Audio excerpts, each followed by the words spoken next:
Imagina você ser um mercenário que passou 10 anos inteiros vivendo no meio de guerras e agora só quer ter uma vida normal vivendo com sua família. Só que claro, né, você ainda tem aquela habilidade quebrada de meter a porrada nos outros e obviamente levar muita gente de base. E é exatamente isso que passa na vida do Yu Jin, um dos protagonistas mais apelões quando se trata de força física, viu? Porque na moral, como vocês estão gostando muito desses vídeos, essa já é a parte 4, a parte 1, 2 e 3 vão estar no comentário fixado, beleza? Então, sem mais enrolação, bora pro vídeo. E depois de solar basicamente todo mundo que estavam atrás deles, os 4 vão bater um rango, onde a gente vê que o Prota não sabia fazer literalmente nada, nem mesmo abrir um bolinho, tá ligado? Tanto que o Rank teve que abrir para ele, deixando o Leque impressionado. Aí eles explicam pro Yu Jin como começou aquela briga, e nessa o Han diz ao Park pra ele não se cagar todo quando alguma coisa acontecer com ele, e manter no mínimo a calma, afinal a primeira impressão é tudo. Se você mostrar pro cara que é um gatinho assustado, obviamente eles vão mexer com você, tá ligado? E nessa o Prota lembra de um flashback que ele teve no passado, no caso quando ele tava na guerra, de uns caras meio que tentando pegar a comida dele, e...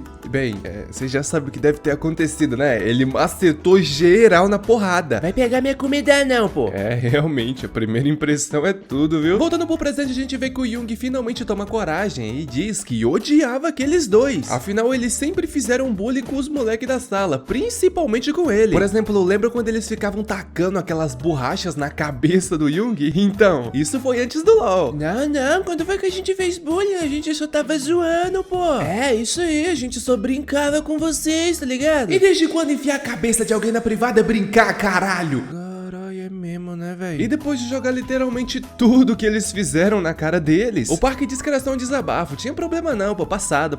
Porém, mesmo assim, ambos acabaram meio que ficando com a consciência pesada, né? Afinal, na cabeça dos dois, eles só estavam brincando, tá ligado? Brincadeira satisfatória, ó, cê é louco. Só que enquanto eles meio que estavam se acertando, a conversa deles foi interrompida pelo Prota, já que ele meio que puxou demais as bordas do bolinho e deixou ele cair no chão. As ideias, o cara não sabe comer, velho. Acabou que eles se resolveram e é isso, não tem muita coisa que eu tenho que falar não. Enquanto isso, corta pra Yuna chegando no escritório da Uni, tiltada por ela estar investigando o Yu Jin, afinal ele era suspeito. Só que ela tava tiltada mesmo porque ela tinha prometido que não iria mais investigar a vida do Yu Jin e meio que sua prima tava investigando a vida dele também, sem ela saber. Aí não, pode tá sendo babaca, hein? Acaba que ela consegue dar um migué aleatório dizendo que já havia mandado os superiores investigar a vida dele, ainda dizendo que estava aguardando uma ligação que iria expor toda a vida do Yu Jin pra ela, meu parceiro. No caso de onde ele veio, o passado do moleque, que deixou a Yuna um tanto quanto irritada, afinal ela realmente estava confiando no Prota. Porém, nesse exato momento o telefone toca e a Uni faz questão de colocar no viva voz. E nisso o cara que estava falando com eles diz pra todo mundo que estava investigando sobre o Yu Jin parar imediatamente com as investigações, afinal ele não era alguém no qual o grupo SW precisasse se preocupar, deixando a Uni de cara rachada com isso, né? Ficou puta, menina. E fala aqui, você acha mesmo que ela vai desistir de investigar o Prota? Nada, isso só deixou ela mais curiosa do que já tava. Já no outro dia vemos ela chegando na sala de aula depois de semanas sem pisar no colégio, já indo no grupinho do Prota, perguntando se ele não tinha ido no colégio naquele dia. Não, ele tá aqui.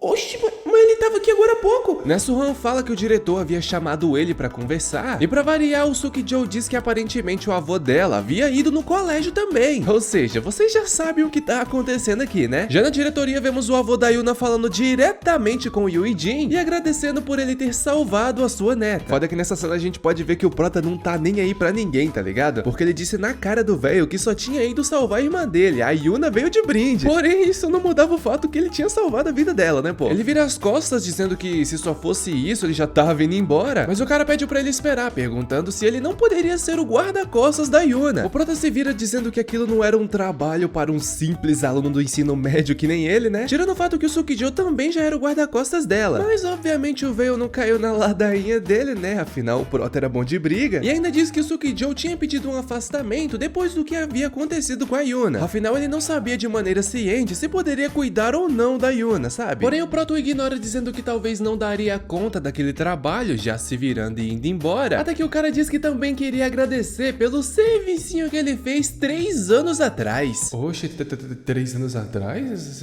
Nada não. É, parece que alguém conhece seu passado, ó. O prota diz que foi só um trabalho, mas o velho confirma dizendo que foi um trabalho sim, que ninguém quis aceitar por ser insano demais. Assim, bate um leve flashback na cabeça do prota, onde ele percebe que a Yuna era a filha dele, no caso, filha do cara que ele havia salvo um tempo atrás. Assim, dizendo que não era capaz de se tornar um guarda-costas apropriado, porém ele ficaria de olho na Yuna, que eu acho que isso foi uma confirmação que ele vai fazer alguma coisa, né? E pra finalizar, o velho pede pra que o prota dê a sua opinião sobre os soldados dele, afinal o grupo da SW ultimamente tem sido observado por várias gangues ao redor do mundo. Mas enfim, isso aí a gente vai ver agorinha. O prota volta pra sala onde já é cumprimentado pela Yuna, mas ele passa batido, despercebido, onde ele fica pensando sobre a conversa que ele teve com o avô da Yuna. Afinal, ele tinha dito pra ele que pôde aproveitar os seus momentos finais, e isso deixou ele meio bugado. E assim a gente finalmente conhece o tal cara de quem eles têm andado falando, já que mostra mais um flashback dele no meio da guerra, onde ele teve esse contato com o pai da Yuna, porque meio que ele se preocupava demais com o prota, por ele ser um adolescente. Tanto que ele dava comida, levava um guarda-chuva pra ele quando tava chovendo, ficava muito preocupado com ele como se fosse um filho, realmente. E nessa, um mês depois deles se conhecerem, ele teve a notícia que o grupo que tava cuidando deles foram atacados por terroristas, e muitos dos voluntários acabaram indo de base. Então, meio que ele não tem certeza se ele foi de base ou não. Mas enfim, logo em seguida a Yuna o chama pra conversar, onde o Sukijo já é direto pedindo desculpas por ter duvidado dele, e ainda pediu desculpas por ter demorado pedir desculpas, pô. É mole. Eles também têm uma rápida conversa onde ela pede pra ele ser guarda-costas dela, né? Mas como o velho já tinha conversado com ele sobre isso, vamos logo pra parte que importa. Já no prédio da SW, vemos o prota se arrumando pro treinamento, onde ele diz pro Sukijo que só queria ver como era o trabalho de guarda-costas. Claro, né? Ele não falou que o velho tinha pedido. O prota também pergunta pro Suki se ele não iria treinar, só que ele era do time da Yuna, no caso do time 3. E o prota iria treinar no time 2, ou seja, no time da prima da Yuna, tá ligado? Aquela babaquinha lá. É, pois é, pô. Ele é apresentado aos outros membros que também treinavam naquela academia, que não acreditaram muito sobre o fato dele ter solado uma gangue inteira. Mas enfim, isso não vem ao caso. Daí começa o treinamento onde o prota se sobressai na frente de todo mundo com tranquilidade e ainda se mostrando disposto pra fazer muito mais coisas, pô. Aí detalhe, enquanto ele tava treinando, a Uni apareceu na academia, viu? Depois de um tempo a gente vê que tinha algumas pessoas que estavam com o anseio da presença do prota ali, e nessa um dos caras simplesmente decide fazer a pior besteira de todas, que era testar as habilidades do prota. Ou vai ver, só queria meter a mão na cara dele mesmo. Obviamente o cara que tava treinando eles não concordou com a ideia, mas o prota aceitou numa boa. É, finalmente uma luta, hein? Ou será que eu posso chamar isso de luta? Afinal, começou o fight e o cara partiu pra cima do prota com tudo, porém o Idin desviou com facilidade, já dando um chutão na perna dele, acertando um socão certeiro na cara do maluco e dando uma joelhada,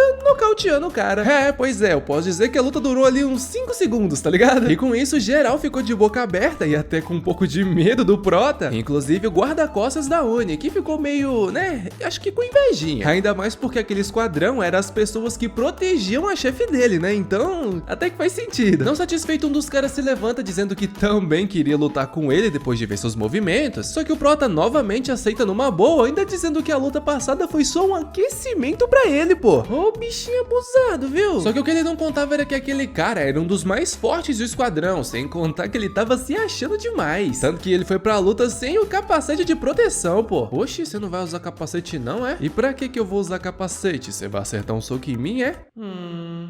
Então tá. Assim, depois de muito tempo, finalmente começa o fight, onde o Valentão parte pra cima do prota na ignorância que ele consegue desviar por um tris, ainda desferindo um socão nele, que foi facilmente defendido. É, alguém conseguiu defender o soco do prota, finalmente, ó. Ele já aproveita o embalo dando um socão no prota, mas ele consegue abaixar e de baixo pra cima ele dá um gancho cabuloso na cara do maluco, que segurou a mãozinha dele numa boa, ainda dando aquela risadinha de deboche, ó. É, parece que você é... Calma aí, deixa eu falar, galera. Enquanto o cara tava meio que se achando, o prota vê a guarda baixa dele, acertando um golpe no joelho do cara e dando um chutão pra finalizar, tanto que ele nem tava sentindo a perna mais, meu parceiro. No máximo ele tava conseguindo ficar em pé, que o deixou irritado pra caramba, partindo novamente pra cima do Idin, que chega por baixo dele acertando um soco no pescoço do cara, e uma sequência de socos ferrada no peitão dele, pô. Não satisfeito como última carta na manga, ele tenta dar o último soco na cara do Idin, porém o prota defende com um braço só e ainda nocauteia o cara, meio que acertando a parte sensível do pescoço menor, deixando o valentão de joelhos e todo mundo impressionado. Afinal, aquele cara ali era o mais forte do esquadrão da Oni, ou seja, todo mundo ali é um bando de fracassado comparado ao Idin. E tá achando que foi só isso? Ele ainda vira pros outros alunos e pergunta se mais alguém gostaria de lutar contra ele. O bicho audacioso, viu? Tá doido. Ô, meu filho, acertar o joelho e a garganta não fazia parte do duelo não, viu? Havia regras no duelo? Não tinha regras não, deixa pra lá. A Oni, percebendo que não tinha ninguém do seu campo de defesa capaz de peitar aquele cara, chamou o Idin pra passar a noite com ela. Mas não desse jeito aí, pô. Pois como ele meio que queria saber como era a experiência de um guarda-costas, ela pede pra que o Idin fosse junto com ela. Afinal, o Prota tava no treinamento do time dela, né? Então até que faz sentido também. E na minha opinião, meio que deixou a Yuna cheia de ciúmes, porque ela meio que queria que o Prota protegesse ela, e não a sua prima. E aí, chefinho, o que você acha desse moleque aí? Eu acho que ele seria um bom marido pra minha neta, viu? É o que, chefinho? O quê?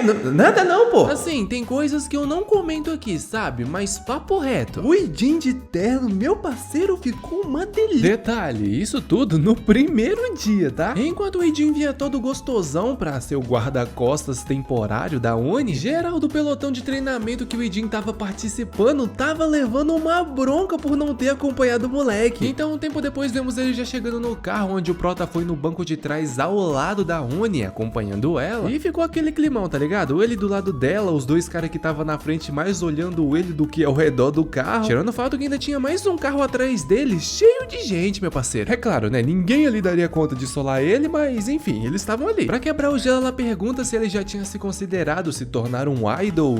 Eu não entendi muito bem. Afinal, ela tinha uma companhia de entretenimento e os carai a quatro. Mas não, o Prota não tinha interesse nenhum, mesmo sendo, né, gostoso pra caralho. Então ela pergunta se ele tinha interesse no trabalho de guarda-costas, né? Já que ela tinha ficado bastante interessada nele depois de ver ele espancando os outros dois membros do time dela.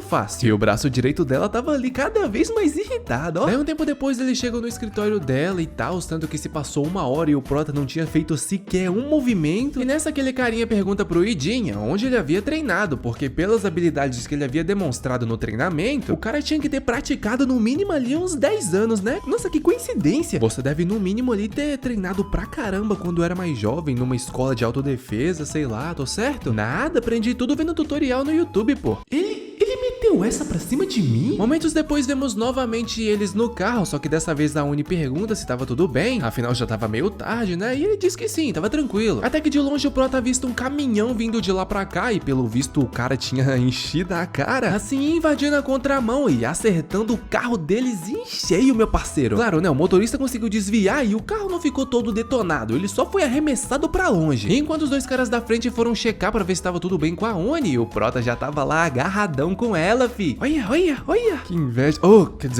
Mandou bem, ó. Então geral sai pra ver a bagaceira que tinha acontecido e ainda ajudar o cara do caminhão que, né, foi ele que se ferrou. Enquanto isso, a Uni fica no carro encarando o Prota por um bom tempo, até que ela se toca e pergunta se tava tudo bem com ele. Mas ele fala que sim, ainda dizendo que a partir de agora ela poderia começar a usar o cinto de segurança, só por precaução mesmo, né? E se ele não tivesse lá, teria dado muito ruim. Já na manhã do outro dia, vemos o Prota acordando, se deparando com a Dayun, meio que fazendo uma quentinha pro vô dela levar pro trabalho, sabe? O Prota fala que ele já tinha saído, mas ela disse que levaria pessoalmente pra ele. E como o moleque não tava fazendo nada, ele se oferece pra ir junto com ela. E nessa a gente vê o vovô no trabalho dele, pelo que eu pude perceber, ele era segurança de algum lugar, né? E ele tava meio que organizando o lixo, sabe? Até que brota um cara todo tatuado que para o carro no meio da rua só pra jogar o lixo fora. Não fora, né? No chão mesmo, na frente do vovozinho. Na moral, deu vontade de dar um socão na boca desse cara. Ai, não esquece desse cara não, viu? Gorinha ele volta. Assim chega Yuri e o Idin levando o almoço pra ele, pra variar, ainda oferecendo uma ajudinha, tá ligado? Toda ajuda é bem-vinda. Não só eles, como aquele cafetão lá que o Prota havia ajudado na nossa análise passada, acaba passando por ali e consegue perceber que o Prota havia conseguido resgatar a irmãzinha dele. Não só isso, como ele conseguiu ver um sorriso naquela cara séria e malvada que ele conheceu, né, pô? Daí eles almoçam, jogam o papo fora e no fim os dois acabam indo embora. Ficou esse clima agradável, tá ligado? Então à noite, enquanto ele ia pra casa, acaba notando aquele mesmo cara que havia jogado lixo no chão, dessa vez estacionando novamente num lugar proibido. E como ele já era segurança de um certo local, ele fez questão de ir lá dizer pra eles que eles estavam estacionando no lugar errado.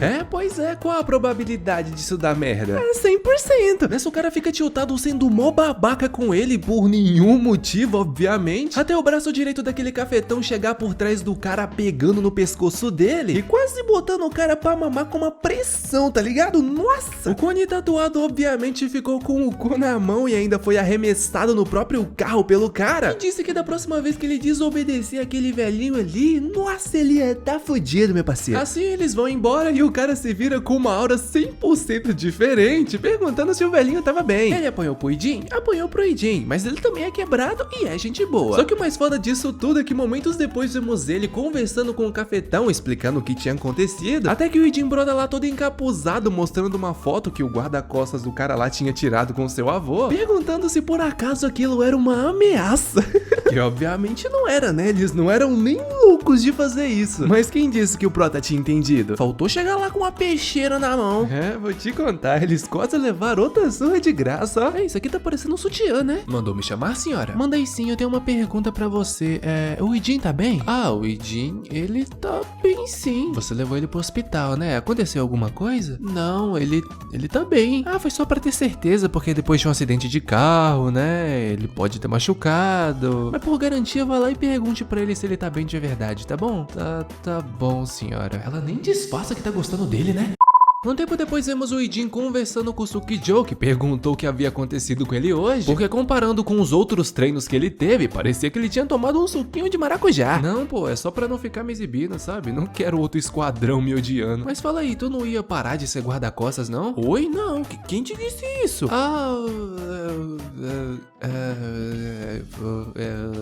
Saca o músculo do pai! Assim eles saem do vestiário se deparando com a Yuna, que tava ali escutando a conversa deles, né? Que acaba criando coragem pra tentar, né? Chamar o Idin pra ser o guarda-costas dela. Ei, Idin, você não quer me namorar? Digo, quer ser guarda-costas meu por um dia? Tipo, pode ser uma experiência nova pra você, sabe? E, bem, você tem que melhorar sobre o seu...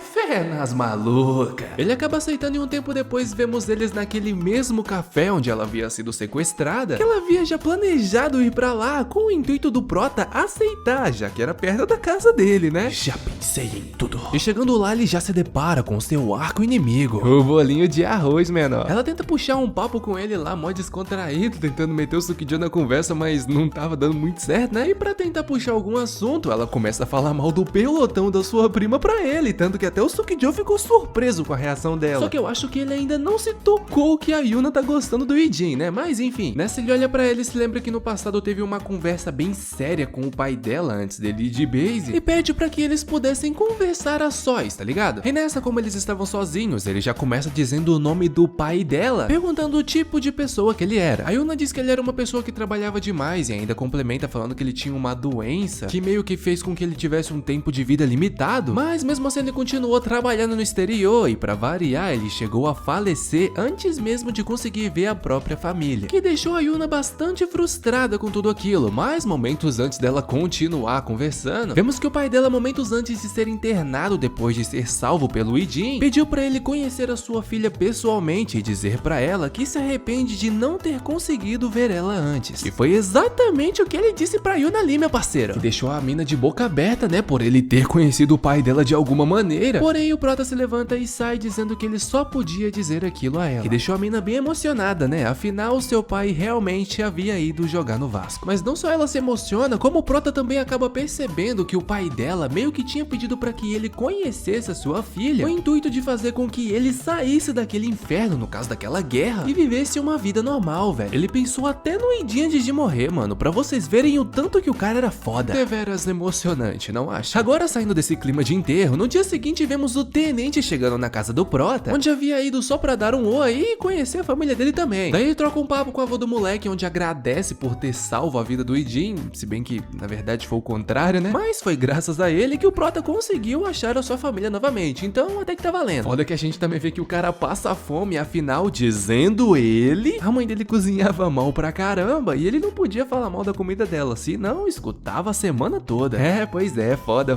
Passa um tempo e o tenente também vai com o Idin até uma cafeteria ali perto, Por coincidência, a mesma de sempre, né? onde diz que os seus antigos companheiros também tinham mandado oi, sabe? Assim, o Prota pergunta do porquê ele havia ido ali tão de repente, né? E o tenente diz que ele tinha uns negócios a tratar e aproveitou a folga também para dar uma passada na casa dele. E como ele percebeu que tava indo tudo bem tanto com o Prota quanto com a família dele, ele se levanta e diz que estava atrasado para ver a sua noiva? Oxe, tenente, noiva? Você vai se casar, é? É claro, pô, tá achando que eu não conseguiria uma mulher não, é? Não, é sério isso? E pra finalizar, momentos antes dele sair, o tenente pergunta se por acaso ele já tinha entendido aquela pergunta que ele havia feito no passado, sabe? Sobre o que significava ter uma família. E sorrindo, o Idin diz que começou a entender, tá ligado? Bem pouquinho, mas ele começou a entender sim. Momentos depois, vemos o tenente coincidentemente chegando no escritório da Uni, onde descobrimos que a namorada, não, a futura noiva dele é ela, mano. Nossa, mas tem muita coincidência aqui, né, cara? Não só isso, como pelo fato de ambos andarem bastante ocupados, eles só se encontraram 14 vezes. Mas ainda assim eles eram um casal. No meio da conversa ela pede um favor pra ele, entregando o formulário e pedindo pra que ele investigasse um certo aluno que estudava junto com a Yuna. E adivinha quem era? Exatamente, o Idin, meu parceiro. Ela disse que começou a investigar esse moleque porque ele era suspeito e tal, tanto que até o governo havia parado ela. E como ela não podia, ela pediu pra que ele tentasse. Desculpa, mas eu não posso fazer isso. Calma aí, mano, deixa eu terminar de falar aqui pelo menos, caralho. Que claramente deixou a mina meio bolada e ele, né? Pô, velho, quer dizer que hoje não vai ter 69? É, pra você ver o tanto que o tenente se importa com o nosso Prota, menor. Aí, falando em tenente, dias depois desse ocorrido, o Prota recebe uma ligação onde descobre que o tenente e o esquadrão dele estavam cercados no campo de batalha. Não só isso, como vemos uma cena rápida deles encurralados e do chefão que tava planejando tudo aquilo, doidinho pra caçar uns figurantes, tá ligado? É hora da caça. Pelo menos era pra ser hora da caça, né? Porque infelizmente esse vídeo chegou ao fim. Se você quiser uma continuação, você já tá ligado, né? Só deixar o likezão que a gente traz. No fim foi isso, tamo junto, valeu!